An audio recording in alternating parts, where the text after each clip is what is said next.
Hello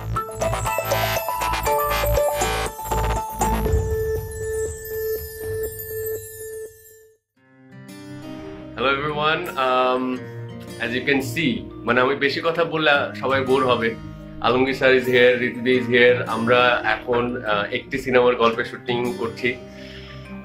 Dhaka অ্যাটাকে Alamgir স্যারও আছেন। আমাদের ঢাকা অ্যাটাক সবার ভালো লাগছে, so thank you so much যারা যারা দেখতে যাচ্ছেন এন্ড অল। আলমগীর স্যার কিছু বলবেন ঢাকা অ্যাটাক নিয়ে, ঋতুদি কিছু বলবেন ঢাকা অ্যাটাক নিয়ে।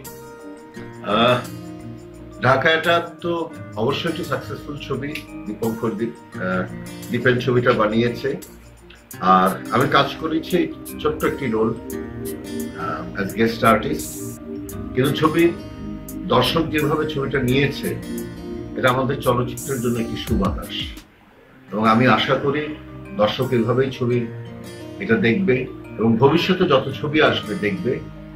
আর একটু স্বার্থপরের মতো বলি, যখন আমার ছবিটি আসবে একটি সিনেমার গল্প, ওটা তো শুভ আছে, এখানে ঋতুপর্ণা আছে, ওই ছবিটা ওরা দেখবে। আর আমার all my best wishes for Dhaka attack.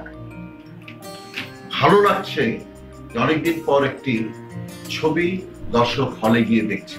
আপনাদের প্রতি অনুরোধ যে আপনারা বাংলাদেশের বাংলা ছবি হলে গিয়ে দেখুন। হাই এভরিওয়ান, আমি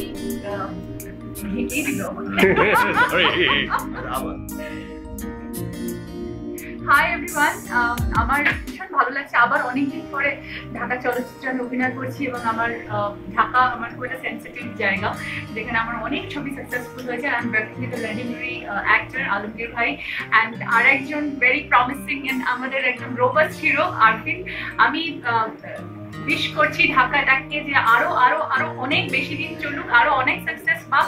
এবং আমি আরফিনকে বলছি, Arefin I am lucky for you. আমি অ্যাকচুয়ালি আমরা শুটিং করছিলাম, এর মাঝখানে মানে একটি সিনেমার গল্পের শুটিং চলছিল, তার মাঝখানে আরো অসংখ্য ঝামেলা ছিল, এটা আমরা সবাই জানি। তার মাঝখানে আমি একলা ঢাকা অ্যাটাকের প্রমোশনে সব জায়গায় গেছি, করেছি, সবাই দেখেছে, সারা সময় দিয়েছে। So thank you so much. খুবই আরো ভালো হোক, এবং এর মধ্যে তো ও তো আছে, এবং ওনার সঙ্গে আলমগীর ভাই ওই ছবিতে আছেন। তো আমি ডিরেক্টর, আমরা কবে যাব দীপন রাইট দেখতে, কবে যাব?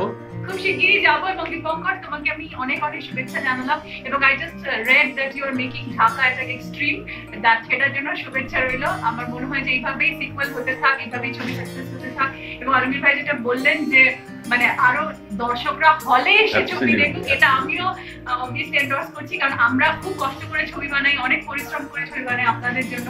তো আপনারা যদি প্রেক্ষাগৃহে এসে দেখেন, সেটা আমাদের কাছে অনেক বড় সুখের দিন। একটা জিনিস আমি একটু অ্যাড করবো, যে এটা আমার ব্যক্তিগত অবজারভেশন, যে এটা বলে না যে ভালো খাবার যদি বারবার খাওয়া হয় তাহলে একে তো ডাইজেশন এর প্রবলেম হয়, আরেকটা হচ্ছে সে সকালবেলা পোলাও করবা, দুপুরবেলা পোলাও করবা, খেলে ভালো লাগে না।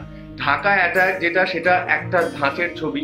আমরা এখন যে ছবিটা করছি একটি সিনেমা, সেটা আরেকটা ধাঁচের ছবি, একটা অন্য ধরনের গল্পের ছবি। এরকম সামনে আমার যে আরেকটা ছবি আসবে ভালো থেকো, সেটা অন্য ধরনের। সো আমি একটা জিনিস আমার মনে হয় যদি যে দর্শককে ওই একটা জিনিস হিট হলো, তারপর কন্টিনিউসলি একই জিনিস করলে তখন আবার সেটা পড়ে যায়। সো আমি সবসময় নতুন নতুন এক্স্যাক্টলি ডিফারেন্ট প্লট নিয়ে, নতুন নতুন আইডিয়াস নিয়ে আমরা কাজ করছি। সো আর আমরা একটি সিনেমার গল্প নিয়ে আসছি আপনাদের কাছে খুব শিগগিরই।